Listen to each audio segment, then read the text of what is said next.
Hello, everybody. Happy Thursday. Here we are in March, the 14th of March. And of course, it's time for our global travel update. As many of you know, it was supposed to be yesterday, the 13th of March, but American Airlines Flight 918 got in the way. I'm going to explain to you what happened, and I'm going to try to give you a play-by-play because in the world of service, whether it's an airline, a hotel, a cruise line, a rental car company, it doesn't matter. The real heroes are determined not by the delivery of the service. That's sort of like what we expect, right? It's really by what happens when they recover when things go wrong. And let's just say things went wrong on American Airlines Flight 918, going from Lima, Peru to Miami. And the airline did not recover well. In fact, they're still recovering on that flight, which I'll explain in a second. So let me just set the scene for you. I was in Lima, Peru, attending the South American Hotel Investment Conference. I do it every year. It moves cities every year. Last year was in Cartagena. This year it's in Lima. Next year it'll be in Rio de Janeiro. But it's about a 2-day conference of hotel leaders from around the world, and especially around the region, talking about the issues that I then share with you about what's going on in the industry. So I was booked on a flight that was supposed to leave at 10:15 on Tuesday night, nonstop flight from Lima to Miami on an Airbus 321. And the plane landed on time. We were there on time, a completely full flight, I might add, but what a surprise. All flights these days are completely full. And when I got to the gate, I said to the counter agent, plane on the ground? Yep. First question you always want to ask. And then I said, are we on time? She said, well, they have to change a tire, but that'll be only 15 minutes. Okay, now that is uninformed lie number one. You couldn't change your own tire in 15 minutes. Changing a plane tire requires as much weight off the plane as possible. That means nobody on the plane. Then they have to jack it up. And it's not just doing a couple of lug bolts. It's an intense job, but you can do it in about 40 minutes. So we were supposed to depart at 10:15. I figured, okay, we'll leave at 11. I'll still make my connecting flight in Miami in time to get back to New York to join you yesterday at noon Eastern time. Well, when 11 o'clock rolled around, they said it was taking another 15 minutes because the pilot informed us that the mechanic they were using was not really qualified to change the tire, and it was taking him longer than usual. Bad indication, number one, followed by the uninformed lie. They finally boarded the plane, and we were on the plane by about 11:30. So now we're an hour and 15 minutes later than originally scheduled departure time. And then the pilot comes back on the PA. And by the way, he was quite honest about it. I give him credit for that. I'm not going to accuse him of TMI. I love TMI when it comes to this stuff. And he said, well, guess what? The mechanic that did the change really wasn't qualified. We're bringing in somebody else who is qualified. That's going to take him another 40 minutes. So we sat on the plane until around midnight, then around 12:15. Then the pilot, I see both the pilot and the co-pilot walk off the plane. Not a good indication. Where were they going? They were going to go check on the tire because nothing's really been completed yet. They came back on the plane to say, well, in the attempt to fix the mistakes of the first mechanic, the second mechanic broke the cooling fan on the brakes. Now, let me explain what the cooling fan is on the brakes. It's a pretty important part, but it's not considered essential. A cooling fan on the brakes is that when planes land, those brakes get very hot. The cooling fans kick in and cool down the brake pads, okay? It's on every plane. But the pilot said, you know what? We don't need it. It's not a MEL. Let me explain what a MEL is. Stuff you probably don't want to know about, but I'm going to tell you anyway. MEL stands for Minimum Equipment List, meaning if it's on the MEL, you can't go, right? One engine not working, that's on the MEL. You're not going. Lavatory inoperable, not on the MEL, you go. This particular fan was not on the MEL, so they could leave without it, but they had to write up the paperwork and list it as deferred. These are words you never want to hear in the airline business because it means deferred maintenance item, something that should be fixed but isn't. All right, we are reassured we didn't need the fan. They did the paperwork, and at about 1 o'clock in the morning, maybe 1:15, we pushed back from the gate. So now we're leaving 3 hours late. I've already missed my connection in Miami. I called the American Airlines number from my cell phone and got an agent on the phone. Here comes the recovery process, folks, who was completely unhelpful and said she couldn't do anything for me. It had to be done by the airport. That is lie number 2. Okay. What I asked her for then was, okay, if you can't do anything, you have the schedules there. Tell me any airline that's flying from Miami to LaGuardia on Wednesday. And then here comes line number 3. She told me she wasn't authorized to tell me that information. Authorized? I didn't ask her who was invading Iraq. I said, tell me the other airlines that might be flying. And she wasn't authorized. So then I did what I was authorized to do. I hung up. Now, I'd already missed my connecting flight. She told me the only other flight that American could put me on was one that left at noon, but we weren't even get there then. So then I called back again, and I got somebody on the phone at American who deserves a shout out. Terrific, nice guy named Phil Campbell at the American Airlines Res Center in North Carolina. And he said, look, the only I can get you on now is a flight tomorrow morning, meaning yesterday morning at 7:30 from Miami that doesn't get into Miami until 2:20 in the afternoon. 3-hour layover, gets to New York at 9 o'clock last night. So he booked me on that flight. I got the last coach seat. No chance at all for an upgrade. But at this point, how many people do we know that, if the Titanic was sinking, they would like a window seat and an upgrade? It's not really important at that point. So now I have a seat. However, we haven't taken off yet. In fact, we now taxi to the runway and we stop. And we didn't just stop for a minute or 10 minutes. We stopped for 40 minutes, at which point the pilot comes on and says, folks, you're not going to believe this, but the second mechanic, who's supposed to be more qualified than the first, not only broke the fan, but did something else wrong because now all the brakes have locked. We can't move. We can't go forward. We can't take off. We can't land. They shut down the engines, and now there we are in the middle of a runway at around 2:45 in the morning, over 4.5 hours later than we were supposed to take off. And now they send out buses for us. So now and stairs. So now we go down the stairs, we get into buses. Where are they going to take us? And what is American going to do now? How are they going to recover for all these people? Well, first of all, little known fact, we've already left Peru, right? We were stamped out of the country. We don't have a country now. We don't exist.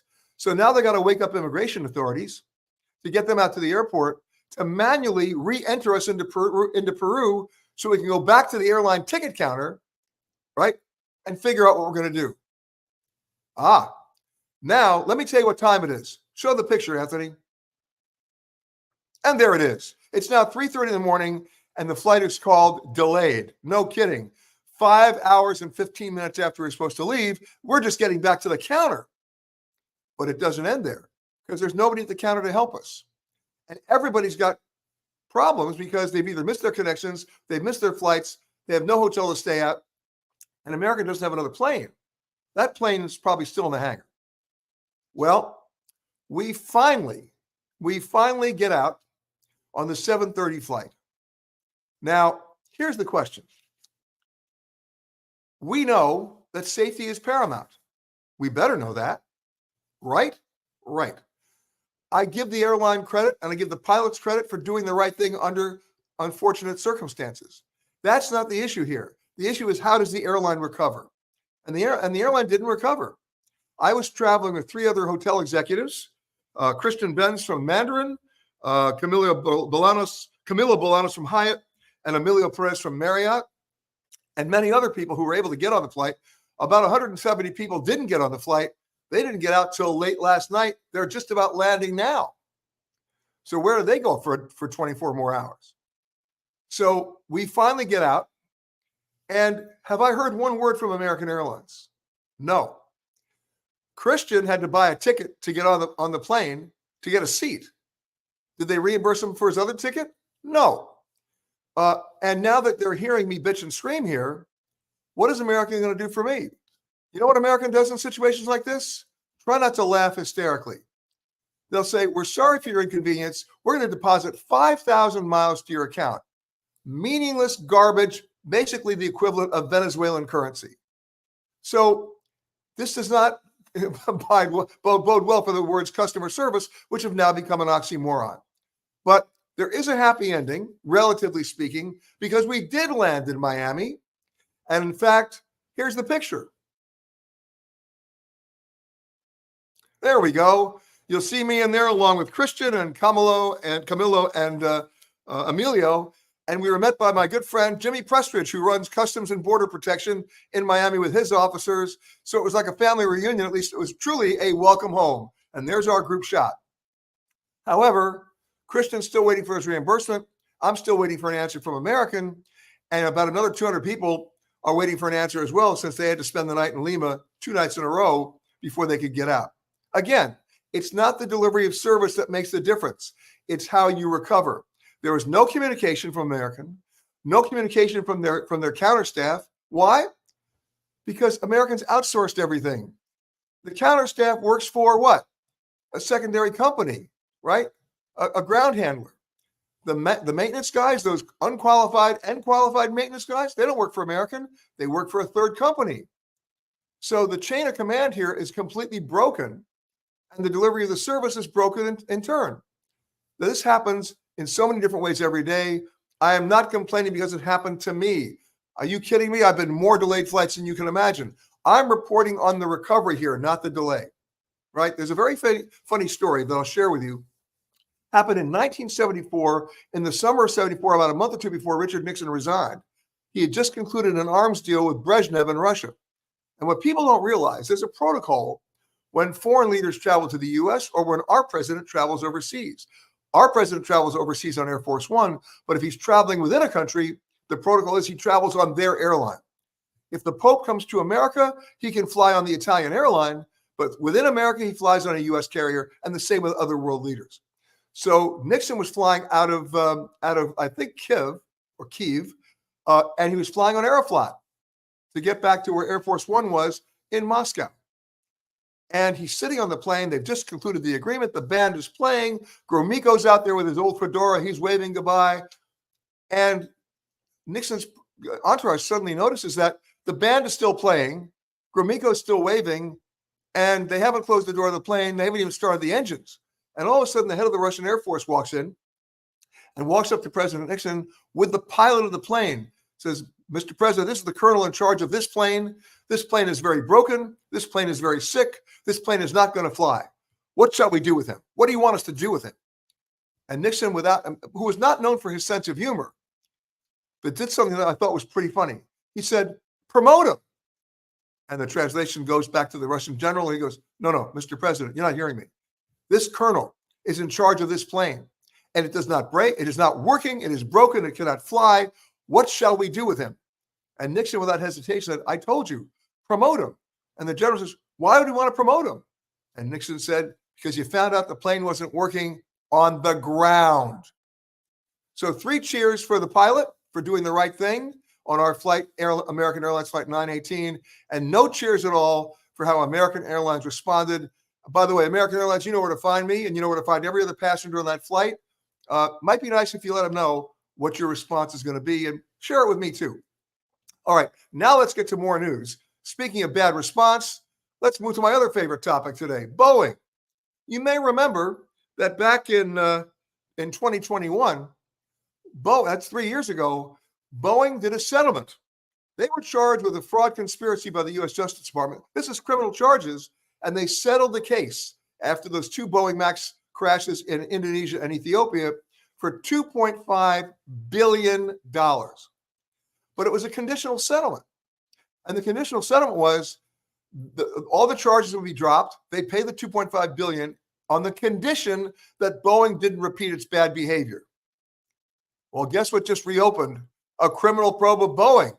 They may have violated that settlement based on their behavior after the Alaskan Airlines door blew out on January 5th. And that's what we're watching now. The NTSB has gone nuts. Boeing has not given them the information they need to complete their investigation. Boeing was then put under audit by the FAA. They failed 39 of, let's say, 80 different audits. What a surprise. But for the FAA to say they were shocked and taken aback by Boeing's bad behavior is like the Claude Rains character in Casablanca, shocked to finding out that gambling was going on at Rick's Casino and collecting their winnings from the night before. For the FAA to give Boeing 90 days to come up with a plan misses the point entirely. Boeing shouldn't be given 90 days to come up with a plan. The FAA should enforce the plan that they come up with. It's the FAA's plan that Boeing has to adhere to. What am I missing here? What I'm missing, I'm not. What the FAA missing is a lot. Why? Boeing is not their client. The airlines are not their client. You and I are the clients of the FAA. So the problem is going to continue to repeat itself as long as the FAA continues to respond the way it's doing every time there's a problem.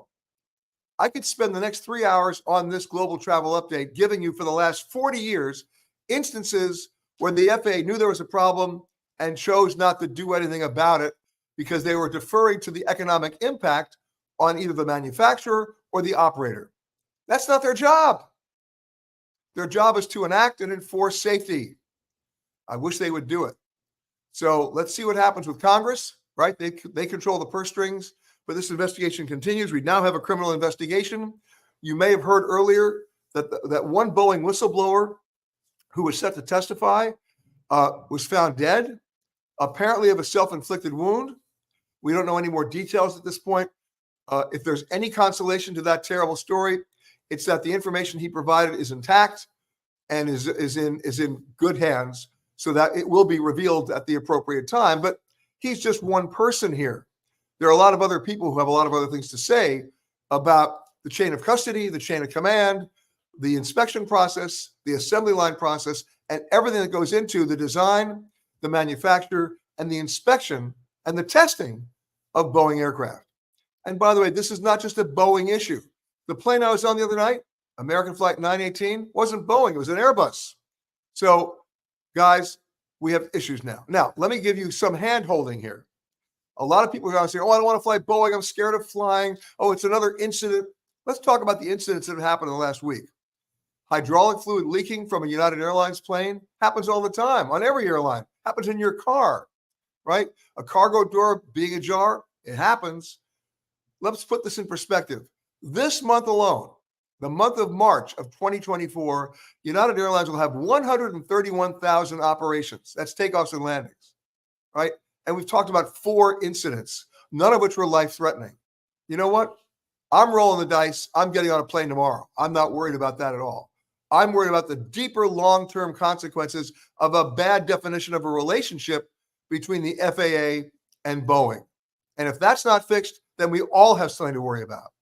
So I hope you'll keep that in mind when next time you're going to be writing, emailing, or talking to your elected representatives. This affects all of us. All right, now, want some good news? There's a test going on right now at the Harry Reid International Airport, used to be called McCarran, in Las Vegas. It's being done by the TSA. It's the brave new world of biometrics. You know, when you go to the store, you know, self-checkout, right? You can self-checkout your groceries. I hate that, by the way, because I can never do it right. And I need somebody over there to help me. It's not because I'm old and feeble. It's because I also like to talk to people. But forgetting all that, they're taking that technology, combining it with biometrics, and in this test, show the photo. There it is. You walk into this booth. It scans your eyes. It reads you right away. It scans whatever you're wearing and whatever carry-on bags you've got. And as long as everything is cool, you're done. You are done. If there's something that you're carrying in your pocket that is questionable, it will outline it on the screen for you so it can be removed and inspected. There'll be someone there to do that. Same thing for your carry-on bag. If this test is successful, and I hope it is, then it will probably shave between 2 and 2.5 minutes off the time for processing for every single passenger. Multiply that by the lines that you see right now at the TSA, and this is good news indeed, as long as it doesn't compromise security. And my understanding is it works. So let's hope they not only get it to work, they have the funds to implement it and roll it out and train the authorities needed to operate it, and off we go. And what's coming after that? Even more good news, because we now have basically sophisticated sniffing machines that will get rid of the old 311 rule. Very soon you'll be able to, well, you can do it now if they implemented the machinery, but the technology is there. We're just waiting for them to put it in place. You'll no longer have to worry about your lotions and potions and bottles of water and Diet Cokes.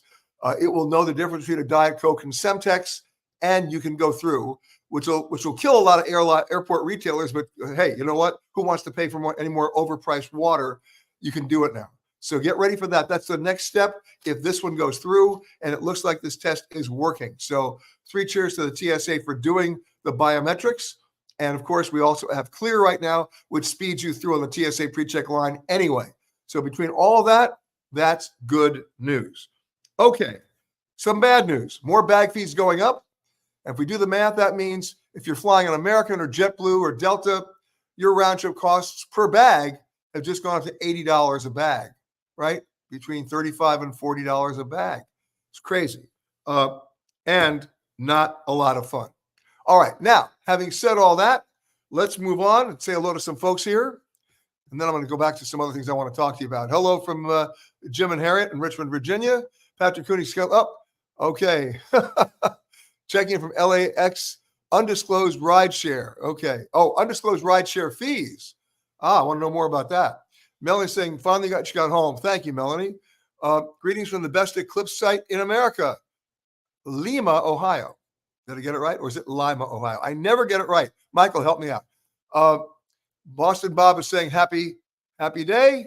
Tim is saying, I'm glad you were safe. It was a pleasure meeting you last Saturday in Atlanta. Thanks for sharing your code for the travel show. Oh, thank you for everything you do for us. Thank you. Speaking of that, I will be at the Travel and Adventure Show this Saturday in Santa Clara, California, at the Santa Clara Convention Center, both Saturday and Sunday. So please come out and see me. I'd love to see you as well and answer your questions. And we'll talk about that a little bit later too. Sue saying hi from Bellingham, Washington. Colleen is saying greetings from San Francisco. We're celebrating Pi Day. First began in 1988. Happily, today is also Albert Einstein's birthday. He was born, by the way, March 14th, as Colleen says, 1879. Camilla's saying hello from Tucson, as she always does. Let's keep going here. Loretta's saying greetings from Raleigh. Okay. Lena's saying greetings from Orange, California. Wondering any ideas about the best way to see tulips in Holland at the end of March? Tour? We're not renting a car, trains only. Well, you're right. Trains only. Here's how you do it. You can fly to London and then take the Eurostar to Amsterdam, and off you're going. That's how I do it. If you're taking the train, and if you want to take the train continuing, then you know to buy the Eurail pass. You can do it in 1 week, 2 week, or 1 month increments, and it's the best way to do it. Second class, not first class. You do not have to book first class. Okay. All right. Hey, greetings from Tanzania, from Rashid. Evelyn saying good morning from a very stormy Denver. Scott saying, I just noticed all prices are rising. I'm guessing prices of airline fares will skyrocket. Well, they will as we get into Easter. Then they'll come back down again, and then they start soaring again in around June 1st, right after Memorial Day, and they should stay strong internationally, up 10% throughout the rest of the summer. So if you want to book summer airfares, you better do it now. Number two, if you want to go to France during the summer in July, don't come crying to me. It's overpriced already because of the Olympics. Okay. Beth says, please inform me which is better to fly into, SFO or Oakland. Unless you're changing planes in SFO, Oakland's my favorite airport in Northern California. You know why? It's only a 7-minute flight from SFO. It's a very short ride. Not that you're flying between those two cities, but the weather is dramatically different. SFO gets fogged in. They're limited many times to just one runway. Oakland doesn't get weathered in. And if you don't have a lot of bags, it's easy to get into the city as well. So when you can, you go to Oakland. Same thing with Boston. I like Providence, right? Same thing for Chicago. I like Midway. Same thing. Oh, and by the way, the secret airport for Chicago is actually Milwaukee. If you go to the parking lot of Mitchell Field in Milwaukee, 1/3 of the license plates are Illinois plates. They know. Okay. Michael says, I'm headed to New York City for a meeting at the UN in a few weeks, but the hotel costs are nuts. But why? Because hotel costs in Manhattan are always nuts. Who says you have to stay in Manhattan? Look where the UN is. It's 46th in the river. Stay in Queens. Stay in Brooklyn. It's a subway ride across. You're done. Okay? That's what you do. Okay. Hello to Mirel from Tampico in Mexico. RS is in Santa Monica. Scott's saying, did you hear that MSC Cruises told cruise bloggers Benedict to stop filming on MSC World Europa, and then MSC did apologize? Well, there you go. I mean, look, how many times have people taken out their cell phone cameras on planes being told by flight attendants it was illegal to do pictures? It's not. Now, there are times when you shouldn't, And if a flight crew thinks it's a matter of safety, you better obey them or you're violating federal law. But it's not illegal to take your cell phone camera out and take a picture of the wing or the sunset or, come on, stop it. All right, here we go. Here we go. Oh, how is Play Airline? We talk about Iceland here from Seth wants to know, if stopping in Iceland, which tour do you suggest for a day tour if only there for 2 days? Well, first of all, you can't do the whole country in a day. You do a little circle trip out of Reykjavik. And everybody wants you to go to the Blue Lagoon. To me, you go to the Sky Lagoon. It's a much better experience. All right. And then when you go downtown in Reykjavik, believe it or not, they're now making single malt whiskey in Iceland. You got to check it out. And the second thing is, there's a watchmaker there. He's been there for a long time. It's just a husband, a father and a son. The whole size of their workshop is like a shoebox, but the watches they make are so incredible. Talk about stopping in Iceland. Mick Jagger, Bono, and a number of other stars literally stop in Iceland to go buy watches from this guy, and they're not outrageously expensive. Check them out. Okay, hello, Donna from Maryland. Elizabeth is saying, hello from Delray, Florida. We are going to Argentina on December 5th. When should I purchase the flight? Thanks for your great. Oh, well, thank you. Well, first of all, you're going at the best time of the year, Southern Hemisphere in Argentina. The other thing you need to know is bring extra empty suitcases. The U.S. dollar is so powerful against the Argentinian peso. You'll be there perfectly timed to do all your Christmas shopping. I kid you not. Now you asked when you should purchase the flight. Well, since that's their summer, you're not going to see a lot of great discounts on price. So you might want to take a look at it now. Don't do it yet. It's only March. But then take a look again in July. And you then one more time in August. When you get to about 54 days out, then you're at the limit. All right? But continue to track it. Michael says, I'm staying at the Millennium Hilton at the UN for $360 plus taxes, plus $25 per day resort fee. Hey, how about that resort fee in a city hotel? How disingenuous is that? Who says you have to pay the resort fee? Protest it now. They should be ashamed of themselves. A resort fee in a Midtown Manhattan hotel? Really? Show me the cabana. Show me the pool boy. All right. But then again, you can do Queens. You can do Brooklyn for a whole lot less. No traffic. You're 1 or 2 subway stops away. You can still hang out in Midtown Manhattan all you like, and you're not getting hosed on price. Okay. Oh, Melanie's suggesting, Michael, that it may be cheaper to stay in New Jersey and take either an Uber to your UN meeting or public transport. An Uber from New Jersey to your meeting at the UN is not the answer. That's an expensive Uber ride. You're paying for double tolls and everything else. No, take public transportation. I landed at Kennedy. I had a meeting the other day on 23rd Street on the west side of Manhattan. And I was coming into Kennedy. I had no bags. So I took the air train to the Jamaica Railroad Station. That was $8.50. I then took what? The Long Island Railroad to Penn Station for $11. That brought me up to $19. And then for about $3, I took the E train to 23rd Street and walked 600 feet to my meeting. Everybody else was stuck in traffic on the Van Wyck. And I spent that much money that the cab ride would have been over $100. So there you go. All right. Kristen's saying hello from Eastern Washington. We love Eastern Washington. We also love Eastern Oregon. A great desert there, by the way. All right. Moving right along. Here we go. Thank you, Joseph, for saying hello to me in Atlanta and in Dallas. I'm doing Dallas. I'm doing the Dallas show next week, the 23rd and the 24th. I will be in Dallas at the Dallas Market Center. Who knows the significance of the Dallas Market Center on Stemmons Freeway? Check it out. November 22nd, 1963. That's where Kennedy was supposed to speak. Never made it. I'm going to make it, though.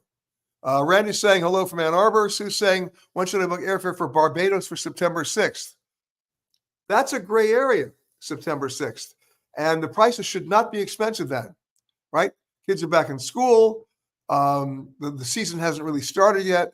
So I would check it now, but I wouldn't book it now. We're only in March. I'd look at June. End of June, probably. Okay.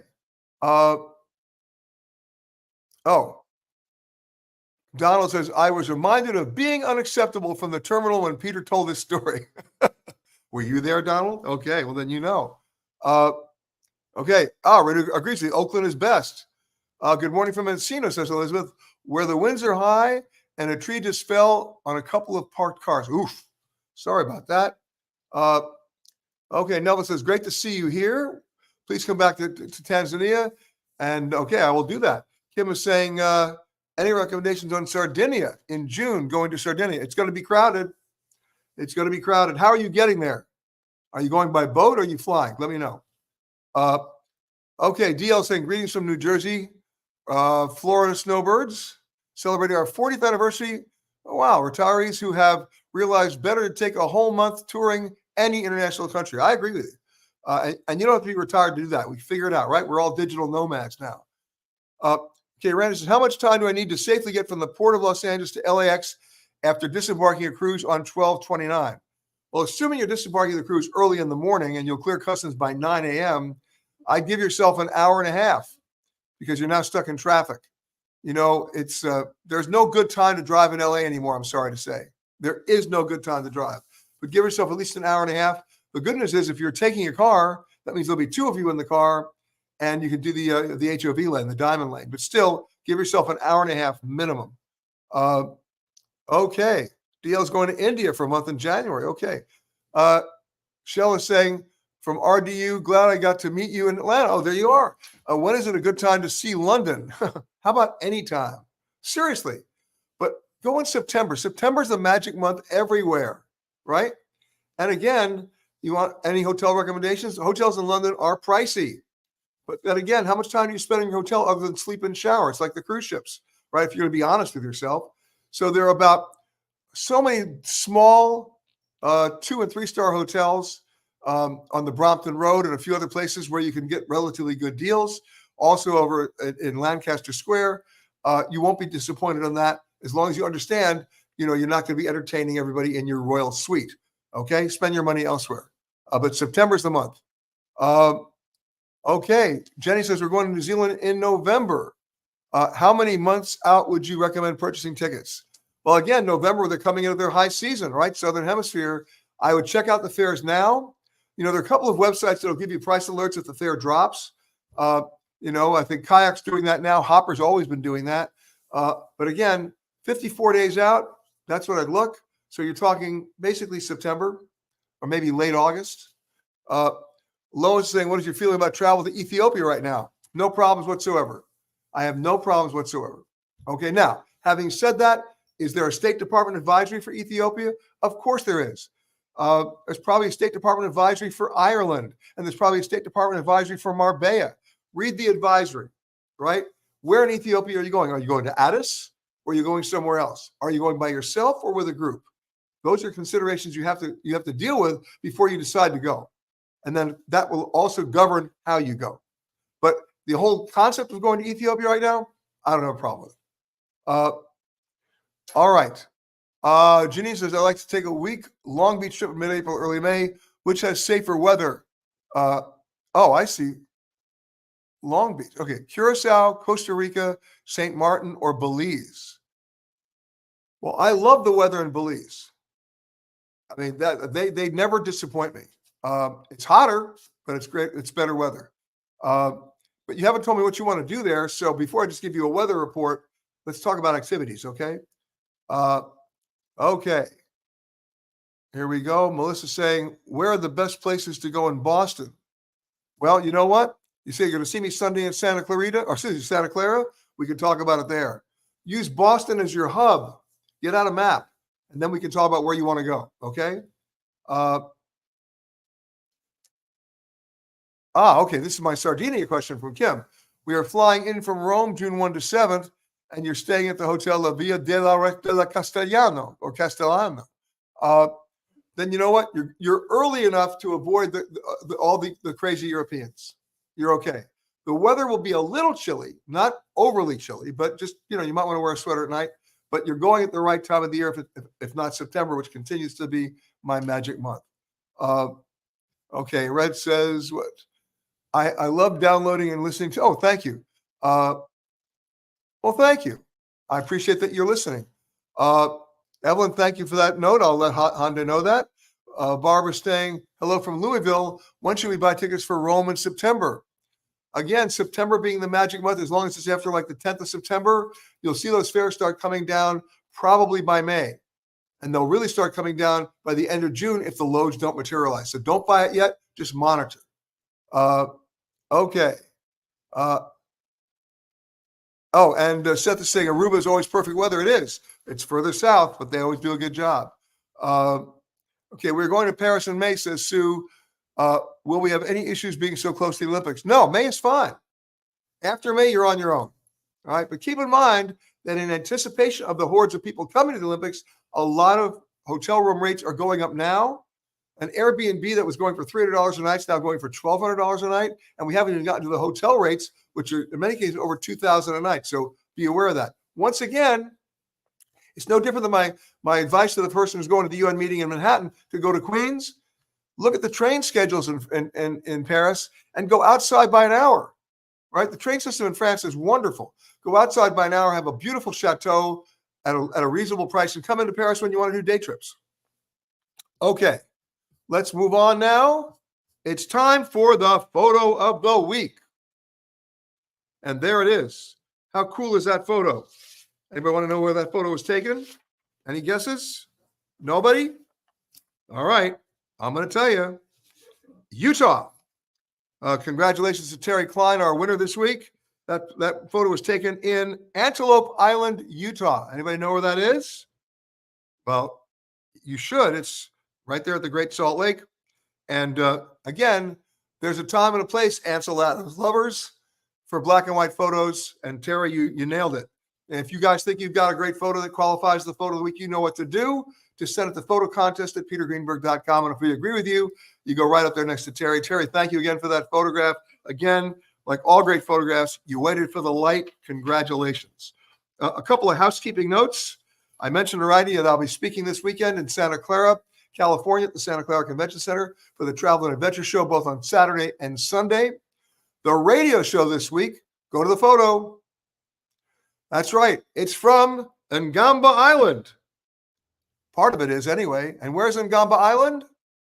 Lake Victoria in Uganda. That's right. There's a reason why Winston Churchill called Uganda the Pearl of Africa. And you'll hear why when we do the show this weekend from Uganda. So listen in. If you can't find it on your local markets, it's easy to find. Just go to our website, petergreenberg.com. Punch the radio icon at about 10:05 a.m. Eastern time. You'll hear the whole show streamed live. I hope you do that. Also, if you go to our website, you will see also airing online one of our pieces that Arnie Weissman did. Arnie Weissman being the editor-in-chief of Travel Weekly on some interesting old towns in the world, one in particular near Alula in Saudi Arabia. Check that out. And of course, I'll be waiting to hear from American Airlines. I can't wait to hear. And if they offer me mileage, you know what I'm going to say to them. You know exactly what I'm going to say to them. Now, let's go to a couple of questions from you guys before we end this. Here's one from Jane. I usually only travel internationally once or twice a year. Is global entry worth it? How much of a hassle is it to get these days? It's getting better and better. You can do a lot of your global entry interviews when you come back to the U.S. at airports. Just find out which customs offices are doing that. It's well worth it because you also get TSA pre-check in the deal. It's a great investment. It's one of the few government programs that's 100% my favorite. It actually works. Okay, Beth, my partner and I are traveling in mid-September to southeastern or western France for 6 days. You know, not many people go to western France. I love western France. Go to a town called La Baule, B-A-U-L-E, right on the Atlantic. It's phenomenal. And you know, most Americans, they want to go to the south of France. I get it. I love the south of France. We broadcast on there many times. Check out Western France. La Baule is my favorite. Okay, here's one from Ted. My luggage was lost by United in mid-January, and they're finally talking about reimbursing me. I've been lied to by at least 8 agents about where my bags are, and they just declared them lost. I bought about $700 in clothes and ski gear on my trip. I understand they're required to cover $1,500, but I also had about $3,300 worth of stuff in there, and I have receipts for $1,700 of it. What should I do? Little known fact about airline bag settlements. They're based on depreciated value, not the price that you paid. It's very good that you have receipts for all that. Did you photograph them before you packed them too? I always tell people to do that. So you may get more than $1,500 and you may not, but let me know what happens. But you should now be talking to them about the fact that you have receipts, you have itemized receipts, which also shows the dates of purchase, which affects the depreciated value. That's my guess. So let me know what happens. Okay, Wendy says, should I go to Peru in May or December or January? What time of year is better to visit there? You pick both times of year that are great to go. Actually, I was just there the other day. Of course, it's getting back from Peru. That is the difference. But we won't get back to American Airlines Flight 918 anytime soon. But you picked two good times of the year. You really did. Okay, that's it for me today. We're going to be staying on top of the Boeing story. It's not going anywhere. It's only going to get worse. One thing I do want to tell you, this story just ran this week. I was going to share it with you. For those of you who are paying for your travel with credit cards, let me caution you that American consumer credit card debt has now exceeded $1 trillion. The average credit card balance carried by most Americans is over $6,300, and only 51% of you pay your balance in full every month. So if you're earning miles on credit cards that you're buying things with, like 1 mile per dollar, and assuming they even redeem those miles at a reasonable level for your trip, if you're not paying your bill in full every month, that ticket just cost you about $6,000 because that's the interest you paid by not paying off that credit card bill every month. Just saying. Again, have a great rest of the week, everybody. Sorry I couldn't be with you yesterday. I'll see you in Santa Clara at the Travel and Adventure Show this weekend and in Dallas at the Travel and Adventure Show next weekend. Of course, watch Uganda, listen to Uganda, and see the things that we've done out in the lost towns near Alula in Saudi Arabia. Thank you, everybody. Thank you, Anthony, in Los Angeles, for putting up the engineering today. And we will see you guys next week, hopefully not following a delayed flight.